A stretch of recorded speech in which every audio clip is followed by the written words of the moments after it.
Hey guys, Sean with Very Local Plumbing. Today in this video, I'm going to be showing you guys how to install a Delta automatic Smart Touch. So basically this faucet right here. And it looks overwhelming at first. You got all these parts, all these electronic parts and different things, but it's really not as bad as you think. So we're going to start off with our base plate.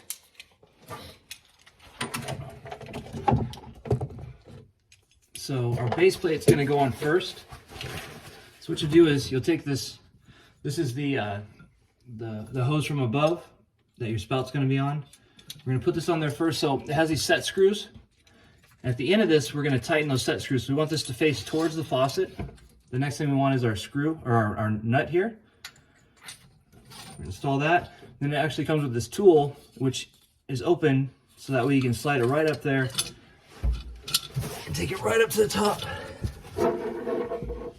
which is really handy when you're trying to get some kind of wrench up there, some kind of base wrench or anything. It's just hard to get anything. So this tool makes it really simple. So we're going to slide it up here. We're going to start with the base, get it around all the tubes, push it all the way up. Then we're going to take the nut next. Get it started, and this has a really long shaft, so it's going to take a lot of screwing. So bear with me here. We're going to get that up there as far as we can before we use our tool. It's just a lot easier to get this to spin without it. Once we get this snug up there, we'll go back up top again, make sure we're centered, make sure everything lifts well before we get it tight down.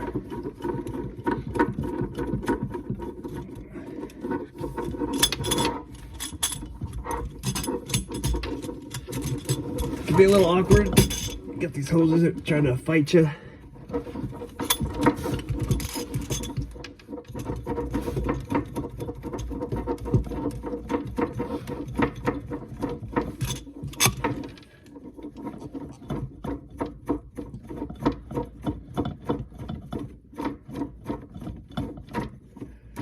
See if we can get some editing going on this part.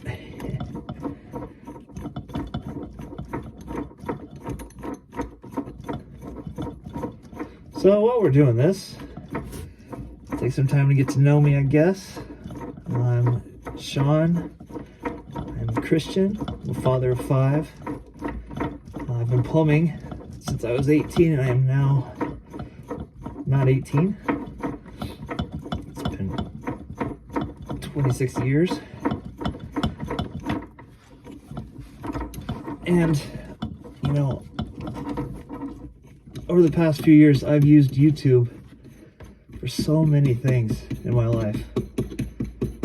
And I realized, you know what? I have all these skills that I've garnered here over the years. I've had my own plumbing company for 16 years now. And I'm like, why am I not sharing this with people? And so I'm starting this channel to, one, share this with you, help you out while you're at home going, what do I do with all this stuff? And you don't want to hire somebody because you don't trust somebody, most likely. That's usually the biggest case. And also, some people just like to do things themselves, like me. I like to learn how things work.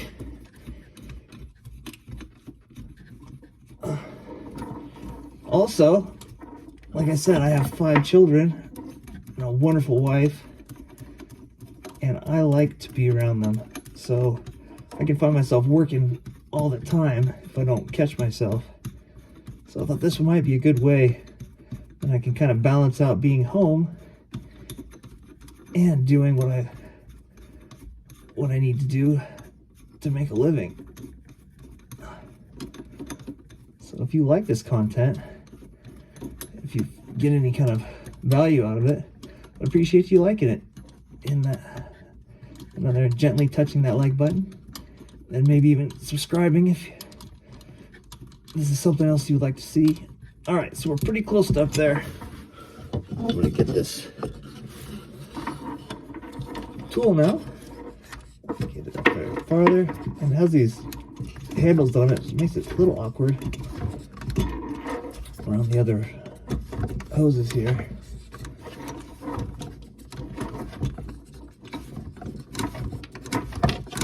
Okay, we're gonna get this thing snugged up. Then we're gonna go up top and look at it.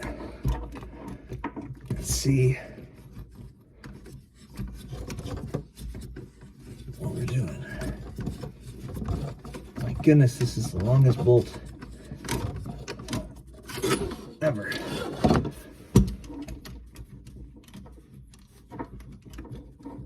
All right. I think we're good. Oh.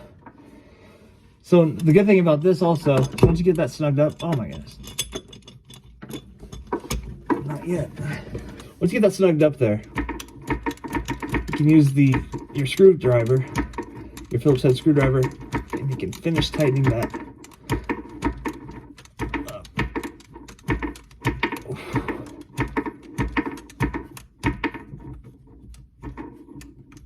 Gosh, this is gonna be the hardest part of the whole thing. Okay, now let's go up top.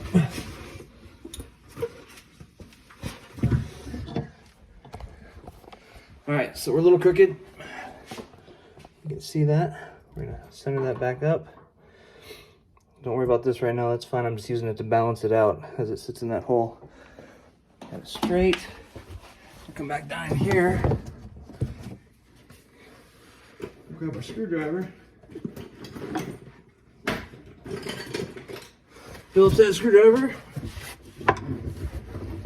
We will tighten it up.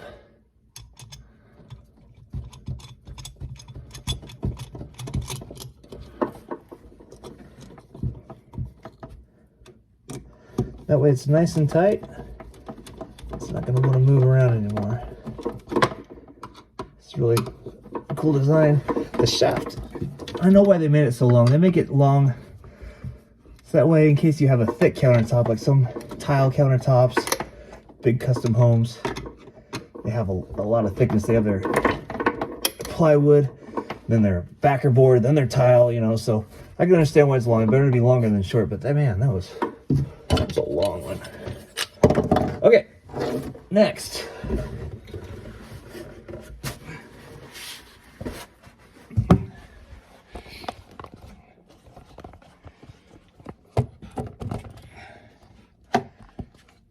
Comes with these little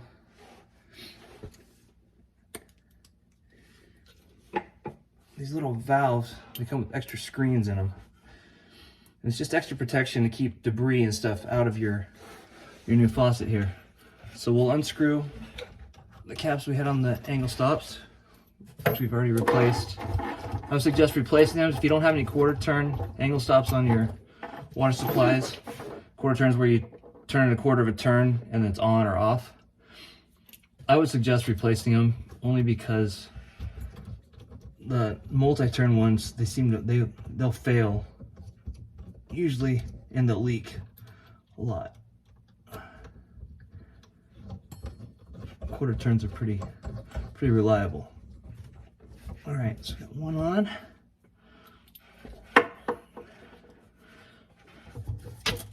Get the other one on here.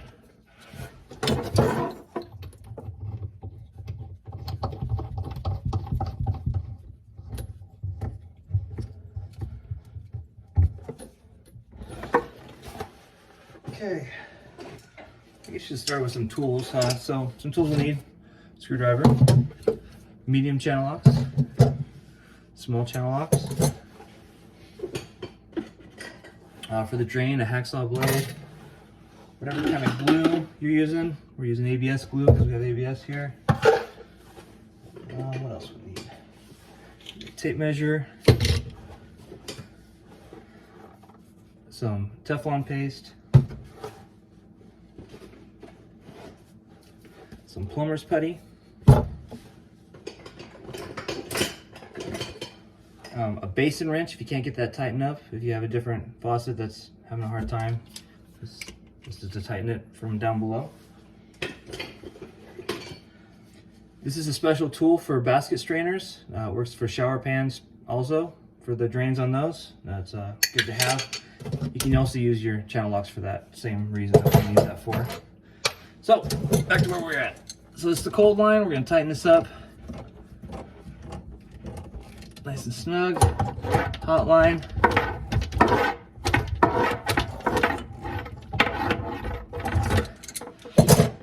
And right here, it should say that this is a hot line. It's usually marked on the hot side. Also, they're color coordinated, so it makes it pretty hard to get that messed up. So on these, they're so long and they're kind of rigid. I give them a nice turn and then put them right back down.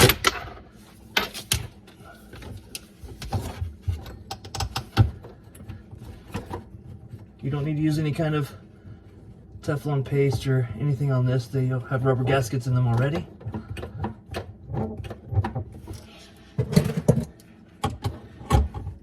And they are plastic, a type of plastic, so don't over crank them. Just get them nice and snug. That gasket inside there's gonna do what you need. This one also, just roll it up, bring it back down, and you'll feel the tension on the pipe when you move it.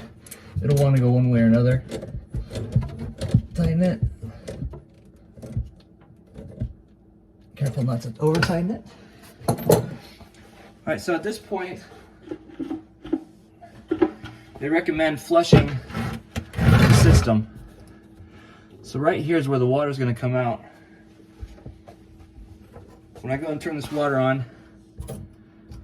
I have it off up top, so we shouldn't have anything coming out yet. So right now I'm going to turn the water on and flush that system. Make sure there's no debris in there before we go any farther.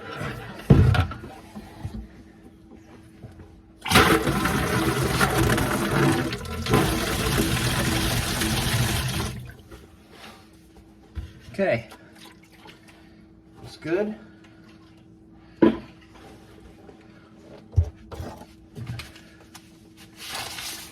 Next thing we're going to do is our hookup.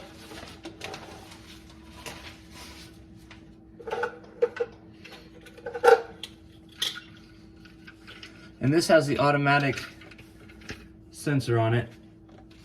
So there's going to be a couple extra steps that wouldn't usually have on a normal faucet. So the first one is going to be this right here. So this is going to go on the tube up here first. See that? Tube up here. This is going to clamp around that extra long spout, or not spout, but the extra long thing that we just put on there. Sorry, shaft. The extra long shaft we just screwed that nut onto. So this is going to push on here.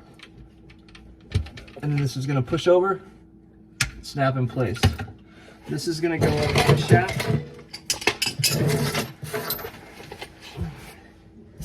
And it's basically, it's a contact. So when you touch up above, it feels it through that metal up there. It'll send it to this and tell it to turn on or off. That's what that's for.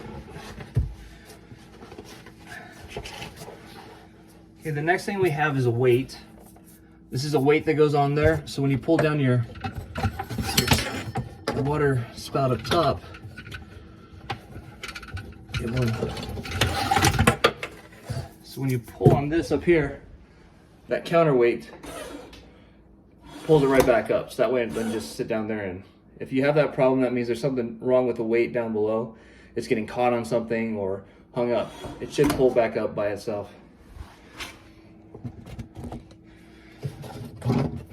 So that's just going to slide over this hose right here, and it's going to pop up into here, the part we just attached. And then we're going to have another clip to go over that and lock that in like that. Nice and tight. Okay. Now the next thing we have is our battery pack. So it comes with, let's see, try and put this one. My apologies. So it has a battery pack here that it comes with. It's going to attach to this down here, and that little plug is going to plug into the side of it also. Take our batteries out.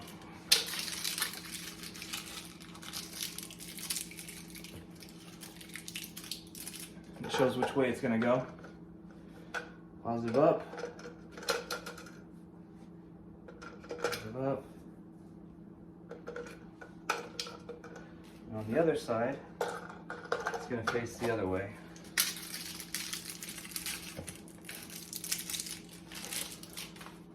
Positive side down. Positive side down. Positive side down. Okay, we'll keep that right there. We're going to get this hooked up. I'll show you where this. There's a little spot in here.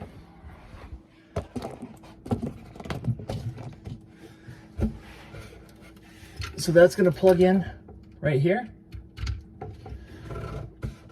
That's the power from above. That way it completes the circuit when you touch it or tap it. This is going to be your power supply. Now you also, depending on the kit, sometimes they come with a wall supply, so that way you can plug into your outlet down there. That way you don't have to rely on your battery pack. So eventually your batteries will run out on this one, and when that happens, you just take it apart. Opposite of the way that we just put it back together with this.